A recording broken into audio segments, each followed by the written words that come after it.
시청자 여러분 안녕하십니까? 남북의 창 시작하겠습니다.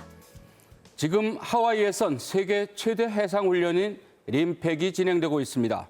우리나라는 미국 다음으로 많은 전력을 보냈는데 북한과 중국이 날선 반응을 보이고 있습니다. 이런 가운데 북한은 코로나 바이러스 유입 경로를 확인했다며 대북 전단을 그 최초 원인으로 지목했는데요. 하지만 우리 측을 꼭 집어서 명시하진 않아서 그 의도가 뭔지 관심이 모아지고 있습니다. 또 한 가지 이슈는 7차 핵실험 문제인데요. 올 상반기 내내 북한이 핵실험 버튼을 누를 것이다 이런 전망과 우려가 많았는데요. 이런 예측이 빗나간 건 다행이기도 합니다. 사실상 준비가 끝났다는 북한의 7차 핵실험, 언제 도발할지 또 변수는 뭘지 짚어봅니다. 이슈엔 한반도입니다. 각국에서 달려온 함정들이 미국 하와이 진주만을 빼곡히 메웠습니다. 참가국 26개국, 함정 38척, 병력 2만 5천여 명이 참여한 가운데 역대 최대 규모로 진행되고 있는 한태평양 훈련 림팩. 우리나라도 함정 3척과 잠수함 1척, 병력 1,000여 명 등 미국 다음으로 많은 전력을 파견했습니다. 그만큼 대한민국 해군의 위상이 높아진 것이고 세계 안보에 기여하는 우리 대한민국의 역할 또한 증대되었다고 볼 수 있겠습니다. 이번 림팩의 목적은 주요 강대국들에 의한 공격을 억제하고 제압하기 위한 것이라며 미국은 사실상 중국과 러시아를 겨냥했습니다. 이에 맞서 중국 해군은 남중국해와 서해에서 함정 타격 훈련과 헬기 이착륙 훈련 등을 진행하는 등 반발했습니다. 下步我们将坚定攻击敌海上目标、海上反潜等高难科目，为部队随舰执行多元化任务打下坚实的基础。 중국 관영 매체는 한국의 역대 최대 규모 림팩 참가는 미중 사이 중립 노선을 이탈하는 위험한 행보라고 주장했습니다. 북한 외무성 대변인도 림팩에 우리 군이 참가한 것을 두고 군사적 광기라며 비난했습니다. 지난달 말 나토 확대 정상회의에서 한미일 정상이 연합훈련을 논의한 것도 지적하며 유럽과 아태 지역에서의 핵전쟁 가능성까지 들어 위협했습니다. 기본적으로 북한은 미국하고 자기가 전쟁을 하고 있다. 그렇게 생각을 하기 때문에 전쟁의 상대방인 미국의 군사적인 움직임에 대해서는 언제나 민감하게 반응해 왔어요. 이제 워낙 미국의 바이든 정부가 이제 가치와 인권, 그다음에 뭐 자유민주주의, 동맹 이런 쪽으로 해서 좀 세력을 재편해야 되겠다라는 거니까 이제 이런 부분에 대해서 이제 북한이 이제 어떻게 보면 좀 위기감을 느끼는 게 아닌가 싶습니다. 림팩을 계기로 다음 달 초에 한미일은 북한의 탄도미사일을 탐지하는 훈련을 실시할 예정입니다. 코로나19 대유행 기간 축소했던 한미 연합 군사 연습도 올해 하반기부터는 정상화할 것으로 보이는데요. 그에 따른 북한의 거센 반발과 한반도 긴장 고조가 예상되는 가운데 북한이 코로나19 최초 발병지로 남측 접경지를 지목한 의도에도 관심이 쏠립니다. 한 탈북민 단체가 대북 의약품을 풍선에 매달아 보냈다며 공개한 사진입니다.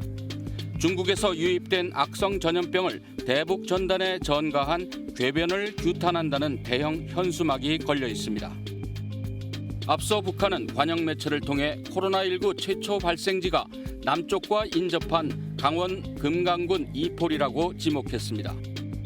4월 초 이포리의 야산에서 18살 군인과 5살 어린이가 색다른 물건과 접촉해 감염병이 최초 발생했다는 겁니다.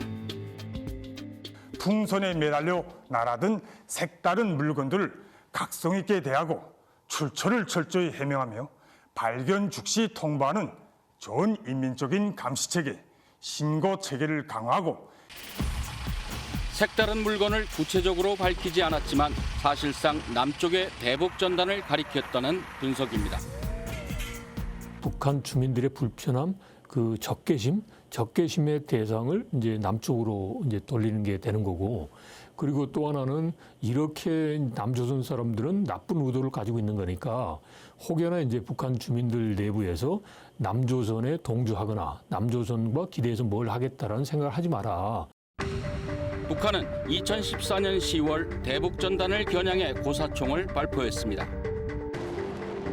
2020년 6월에는 대북전단을 이유로 개성공단 내 남북 공동 연락사무소 건물을 폭파했습니다.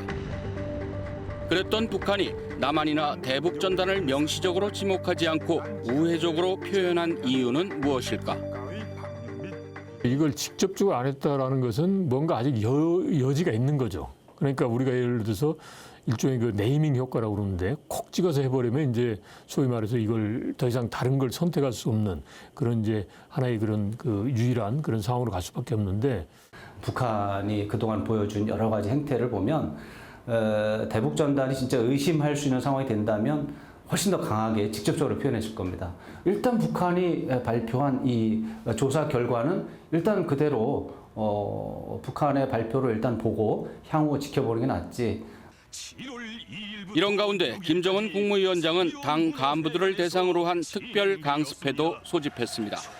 각 지역 생활지도 부문 일꾼들을 평양에 집결시킨 건데 지난달 27일 당 비서국 확대 회의에서 규율 강화를 지시한 데 따른 조처로 보입니다. 전국 단위의 훈육 선생님들 다 모아서 그러니까 북한이 건국에 처음으로 했다는 거예요. 북한으로서는 지금 현재로서는 이런 사상의 그런 단합 그다음에 이제 그런 혁명성을 강조하는 게 유일한 선택지다 이제라는 어떻게 보면 좀 이제 절박한 거죠. 내부의 어려움을 내세우며 내부 통제 분위기를 강화하고 있는 북한. 지난달 중순 이후 탄도미사일 발사 같은 전략적 도발은 잠잠한데요. 언제든 가능하다는 7차 핵실험도 아직 진행하지 않고 있습니다. 북한이 핵실험을 미루고 있는 이유는 과연 무엇일까요? 북한의 7차 핵실험 가능성은 올해 상반기 내내 한반도 안보 문제를 흔들었습니다. 2월 광명성절, 3월 남한 대선과 4월 태양절, 5월 바이든 미 대통령의 방한 등 각종 이벤트와 연관된 핵실험 가능성이 지속적으로 제기됐습니다. 급기야 7월 4일 미국 독립기념일까지 거론됐지만 예상했던 북한의 핵 도발은 없었습니다.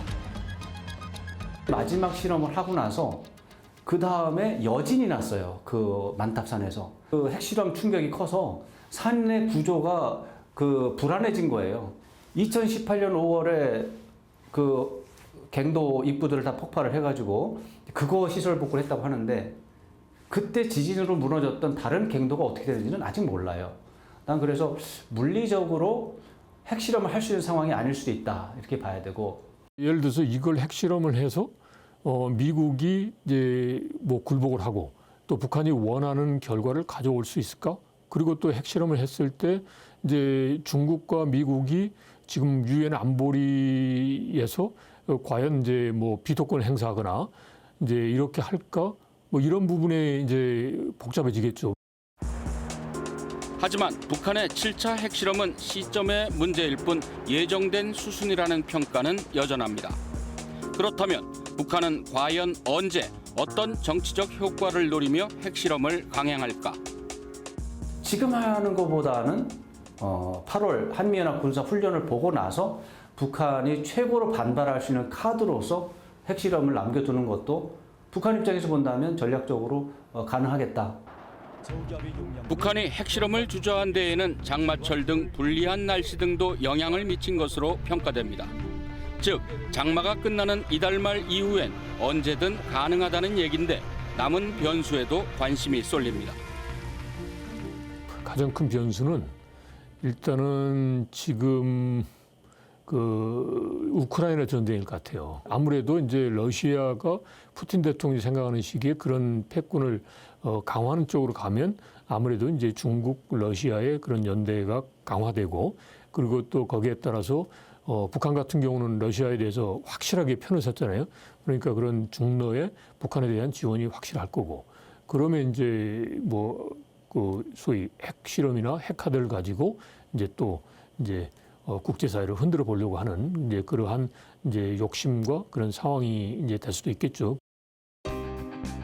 북한의 핵 능력은 계속 고도화하고 있고 한반도 정세는 미국 대 중국, 러시아의 신냉전 구도 속에 종속되면서 북한 비핵화와 한반도 평화의 돌파구는 자칫 장기간 마련하기 어려울 수 있다는 우려가 커지고 있습니다.